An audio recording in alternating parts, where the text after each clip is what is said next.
Hey y'all, I'm about to review this Hibbent Bidet. We were gifted this by the brand to try out. So the problem that this solves, in case you lived under a rock your whole life, is if you drop one of them ones off at the pool, you might be wiping for a good while if you're just using toilet paper. We had a bidet about 5 years ago, our first one ever, and then we ended up getting new toilets installed and just never reinstalled the old bidet. So it's time to get a new one. Anyway, I just want to walk you through this real quick. So in case you're wondering, okay, I've never used a bidet, what is it like to install it? It is super easy actually, and I promise I'm not just saying that. Like, I'm not a super handy person at all. But basically it comes with, obviously, the bidet. It comes with a hose and an adapter. So essentially what you do is you turn your water supply off. I'm not going to actually do it right now, but you turn your water supply off. You follow the instruction manual, which includes installing a hose, installing an adapter. Basically, instead of the water line going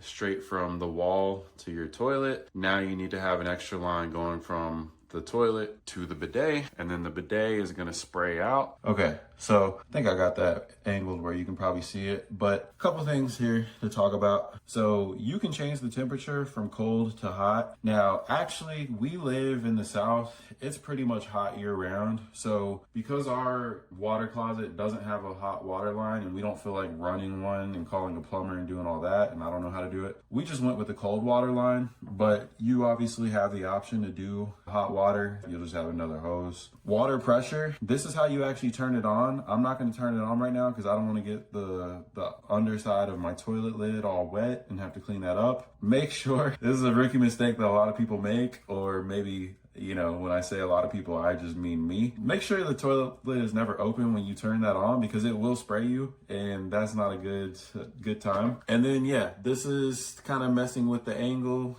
and you have to kind of just try that out to find, like, you know, the right direction that it should be spraying to make sure it hits the bullseye, if you know what I mean. But basically all these knobs are to make sure that this is comfortable for you. If you live in the South like us, then maybe you don't need hot water. I personally don't feel like it's necessary. Maybe I'll regret that choice come winter time, but yeah, it's not a necessity at this point. I'll leave it at that. So flipping back around here, using a bidet is very simple. Once you get used to it, and it does not take long to get used to it, like once you find, you know, your settings that you like and all that, it's incredible. If you have one of those ones where, you know, if you insist on getting clean like I do and wiping until there's nothing showing on the toilet paper, then that really does take a while, right? With toilet paper. Think of, like, if you have mud on your elbow, what it would be like to just wipe that with, you know, a dry paper towel or dry tissue paper versus,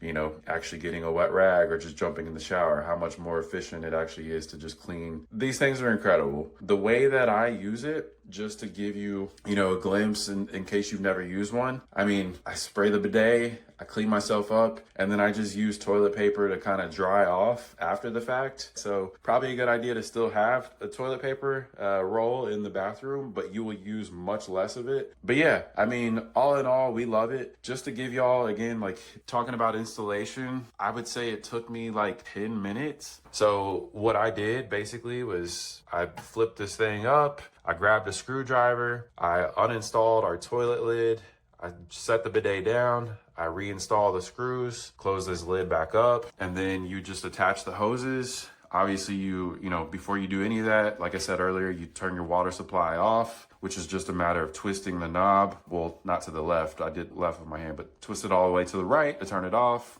Do everything that I just walked you through, which again, there's an instruction manual. It's very simple, very easy to follow along, even if you're not handy. And then at the end, once you get everything connected and whatnot, you turn your water supply back on, make sure that there's no leaks or anything. Just a word of advice. I did grab, like, you know, a towel, and I set it under there while I was working. You can grab a towel or a bucket or whatever just to kind of catch any water that, you know, may drip while you're working. But yeah, I mean, it didn't make a mess or anything. Like, I probably honestly could have probably gotten away without even using the towel and then just wiping it up quickly afterwards. But just, you know, I'd rather be safe than sorry. But yeah, all in all, highly recommend this thing. For frame of reference, I mean, we've probably been using this bidet for the last week or two. No complaints at all. figured out the settings that we like. So we really don't even mess with the water temperature because like I said, we only connected cold water to it. I still have the hot water hose. So if I want to go, figure out how to run hot water through here, I'll do that. Call a plumber or something. We installed this in our other bathroom last time, and the way that one was configured, we had hot water a lot closer to the toilet. So I didn't need any like special plumbing job done. So that's just kind of specific to our bathroom specifically. We live in an older house. It's kind of quirky. So yeah, that's an us thing. I like walking around clean. I don't like to feel like I need to take a shower after I go. So yeah, highly recommend, because that's essentially what this is. A bidet is almost like a little shower after you go, and then you're nice and tidy and you can get on with your day.